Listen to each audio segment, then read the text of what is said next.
Hello everyone, welcome back to the most important video of your life. So we'll be explaining our program today. Here it is. So it's Crit Points by Kevin Nguyen and me, Noah Perez.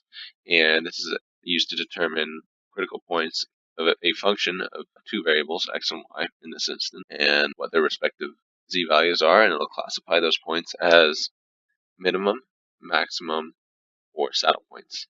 A saddle point is where in the x direction it may be a max, but it would also be in the y direction a minimum, looking like a horse's saddle. So here we go. We define the symbolic toolbox x, y, and z. This is going to be our test function, but we can comment that out and uncomment this if you wanted to have a user input, which is what the program mainly would be about.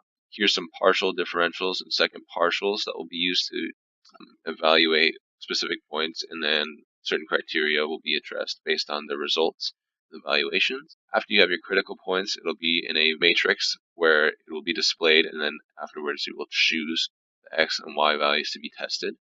And then once you test it, based on certain tests, which are kind of built in here, this test D and dfxx, when those are evaluated, there's a certain rule set that says, for example, if eval d is greater than 0 and test fxx is greater than 0, that means there's a local minimum, and different criteria to meet certain things like local maximum and saddle point as well. So it'll tell you which one that is based on these if-else if statements. And then after you're finished here, you will have a W equal the size of critical points up here. It'll allow you to keep inputting in a while loop what the critical points are to be tested. So for example, if this spits out, 6 critical points, you'll enter the first one in here. It'll start this while loop that says, would you like to enter the next point?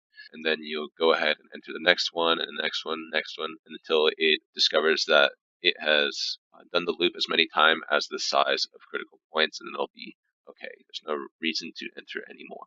So let's test it out. Here we have a function f of x, y is equal to x cubed minus 3x plus 3xy squared. So we'll go ahead and run this, and it'll ask, okay, so here we go. This is just, there wasn't a user input, so it went right to the chase. So here's the critical points it spit out. It's asking us for the x value of the critical points to be tested. We're going to use the first one, -1. And then the y value of that one is 0. It says there is a local maximum located at z equals 2. That means the critical point is a local maximum, and where that point is, the z value is at 2. Let's go ahead and try another one. So we use 1 as our x value this time, and 0 for the second critical point. There's a local minimum there at z equals -2.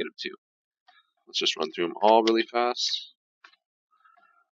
So there's a saddle point at z equals 0, and like I said, saddle point will be where you have a minimum in the x direction and a maximum in the y direction, or vice versa. And then for the last one, 0, 1, we have a saddle point there as well. And you can see the while loop has now stopped because we have inputted all 4. It satisfies the code, and we're done. Thank you.